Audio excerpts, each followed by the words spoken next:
Hey what's up everybody, कैसे हो आप सब। वीडियो को लाइक करो, शेयर करो और सब्सक्राइब करो। Good morning to all of you, class 4th. You have completed chapter 8 and next you will read chapter 9, that is the blind man and the elephant. बेटा आज आप लोग chapter 9 blind man and elephant की story आप लोग read करोगे। So let's begin. चलो start करते हैं।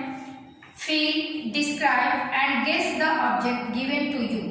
बेटा फील करिए, डिस्क्राइब करिए एंड गेस करिए। जो जिस मान लो कोई ऑब्जेक्ट आपको दी गई है उसको आपको फील करना है, डिस्क्राइब करना है एंड गेस करना है कि वो क्या है। ऐसा बेटा इसलिए कहा जा रहा है कि जो आज स्टोरी आप लोग द ब्लाइंड मैन की रीड करोगे वो ब्लाइंड मैन थे तो वो केवल फील करते थे और उसी को डिस्क्राइब करते थे, गेस करते थे। तो so is your point of view the same as the classmates. Point of view means क्या आपका दृष्टिकोण, आपका जो पॉइंट ऑफ व्यू है क्या आपके क्लासमेट या अदर जो भी सोचते हैं क्या वो पॉइंट ऑफ व्यू आपका दूसरों से मैच करता है, सेम है, नो या फिर आप ऐसा करके देखना। Okay, so let's begin reading and comprehensive. बेटा बहुत अच्छी स्टोरी है। सो आप लोग बने रहिए मेरे साथ एंड स्टोरी को पूरा रीड करिए। Okay, let's read. चलो रीड करते हैं। This is a story of 6 blind man and their thoughts about what an elephant looks like.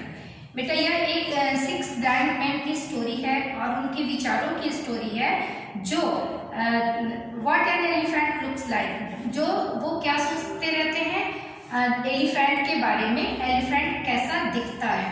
Okay, long ago, बहुत समय पहले की बात है। 6 blind man lived in a village in India. India के गांव में 6 ब्लाइंड मैन रहते थे। All of them had been born blind. वो सारे जन्म से ही अंधे थे। They were loved by other villagers who kept them away from harm. वहाँ के गांव वाले जो थे वो उनको कुछ भी हानि होने से उन्हें बचाते थे, उन्हें वो प्यार करते थे, यानी कि जो विलेजर्स थे वहाँ के वो ब्लाइंड मैन की देखरेख करते थे। Now since the blind man could not see, they had to imagine what the wonderful world and the things in it look like. हालांकि वो ब्लाइंड मैन कुछ देख नहीं पाते थे, देख नहीं सकते थे, वो इमेजिन करते थे वंडरफुल वर्ल्ड को एंड थिंग्स को कि वो कैसा दिखता होगा। They listened carefully to the stories told by travellers in order to learn about life outside the village. Means वे ध्यान से स्टोरी सुनते थे ट्रैवलर्स से, जो यात्री आते जाते थे उनसे वो ध्यान से स्टोरी सुनते थे and in order to learn about life outside the village. और गांव के बाहर कैसे इमेजिन करते थे कि गांव के बाहर की सीन या लाइफ कैसी होगी। Okay, the main were curious about many of the stories they had heard, but they were most curious about elephants. उन्होंने बहुत सारी स्टोरीज गांव वालों से सुनी, बट उन्होंने वो सबसे ज्यादा इच्छुक किसके बारे में जानने को थे, एलिफेंट के बारे में। They were told the elephants could trample forests, carry huge burdens and frighten everyone with their loud trumpet calls. Means उन्होंने एलिफेंट के बारे में सुना था कि वो जंगल को रौब देते हैं, वो भारी चीजें उठाते हैं और क्या करते हैं, फ्राइटन, और वो भयभीत कर देते हैं दूसरों को, अपनी आवाज से दूसरों को भयभीत कर देते हैं, ऐसा उन्होंने सुना था। The blind man argued day and night about elephants. दिन रात एलिफेंट्स के बारे में जो ब्लाइंड मैन थे वो आर्ग्यू करते थे। आर्ग्यू मीन्स कि तर्क वितर्क करते थे। An elephant must be a powerful giant. Elephant बहुत पावरफुल जाइंट होता होगा। जाइंट मीन्स क्या होता है बेटा, राक्षस या दैत्य। तो वो ऐसा सोचते थे। Said the first blind man ने ऐसा कहा कि एलिफेंट पावरफुल जाइंट होता होगा। He had stories about elephants being used to clear forest and build roads. उन्होंने जंगलों को साफ करने और सड़कों के निर्माण के लिए हाथियों के बारे में कहानियां सुनी थी. No, you must be wrong, argued the second blind man. Second blind man ने कहा, no, ये wrong है. An elephant must be graceful and gentle. कि एलिफेंट जो होते हैं वो सुंदर और कोमल होते हैं, ग्रेसफुल होते हैं एंड क्या होते हैं, जेंटल होते हैं. ऐसा सेकेंड ब्लाइंड मैन ने कहा. यू आर रॉन्ग, तुम रॉन्ग हो. I have heard that an elephant can pierce a man's heart with its terrible horn, said the third blind man. तो थर्ड ब्लाइंड मैन ने क्या कहा, सुनो.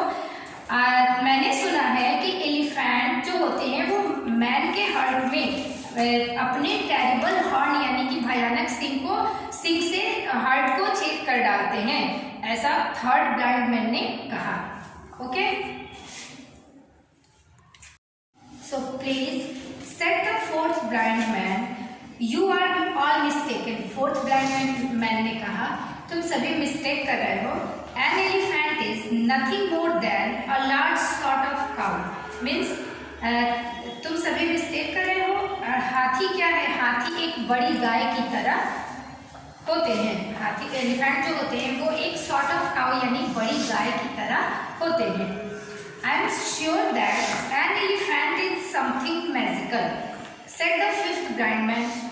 फिफ्थ ब्लाइंड मैन ने कहा कि एलिफेंट एक मैजिकल एनिमल है. मैजिकल एनिमल है, मैजिकल कुछ होता होगा, ऐसा फिफ्थ ब्लाइंड मैन ने कहा. I don't believe elephants exist at all, declare the six blind man. Six blind man ने क्या कहा कि मैं विश्वास ही नहीं करता, मैं विश्वास नहीं करता कि एलिफेंट्स होते हैं. ठीक है. Finally, the villagers grew tired of all the arguments and arranged for the curious men to meet an actual elephant. Means elephant जो blind men थे उनके argument से यानी उनके तर्क वितर्क से villagers जो थे वो परेशान होके उन्होंने actual elephant से मिलाने का फैसला किया. ठीक है.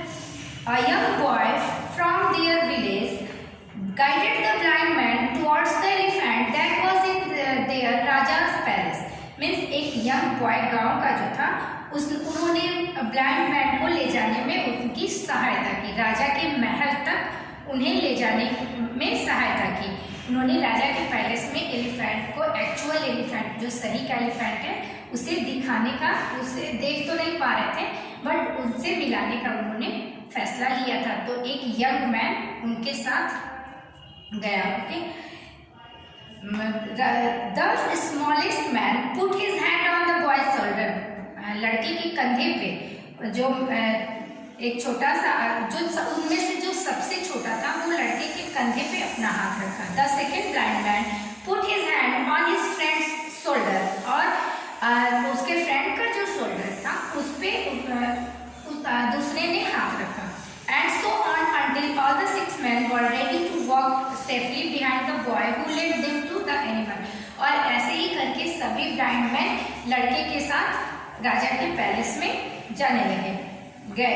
The blind man reached the spot in the palace where stood the elephant. Blind man उस स्थान पे पहुंचा, राजा के महल में पहुंचा जहाँ पे एलिफेंट खड़ा था. The blind man stepped towards to touch the creature had been that had been the topic of many arguments. Okay, means कि अंधा आदमी उस प्राणी को छूने के लिए, अंधे जो मैन थे तो उस प्राणी को, उस क्रिएचर को छूने के लिए आगे बढ़ा जो कई तर्कों का, कई आर्ग्यूमेंट का सब्जेक्ट था, कई तर्कों का विषय था. The first blind man reached out and touched the side of the huge animal. सबसे पहले फर्स्ट ब्लाइंड मैन जो था वो आया और वो ह्यूज एनिमल जो बड़ा सा जानवर था उसके साइड को उसने टच किया. किसको टच किया बेटा? साइड को टच किया. एंड तो उसने क्या कहा बेटा, ध्यान से स्टोरी को सुनना. An elephant is smooth and solid like a wall he declared. तो उसने क्या कहा, फर्स्ट ब्लाइंड मैन ने क्या कहा, उसने डिक्लेयर किया कि एलिफेंट एक चिकना और ठोस दीवार की तरह है, क्योंकि उसने क्या टच किया था, एलिफेंट के साइड को टच किया था। तो उसने क्या कहा कि ये एक दीवार की तरह है। Okay, and next the second blind man से, अब बेटा देखना कि सेकेंड ब्लाइंड मैन ने क्या कहा। तो हाफ एक्सप्लेनेशन बेटा मैं आज दे रही हूँ, एंड नेक्स्ट जो हाफ रिमेन एक्सप्लेनेशन होंगे वो मैं कल के वीडियो में दूंगी।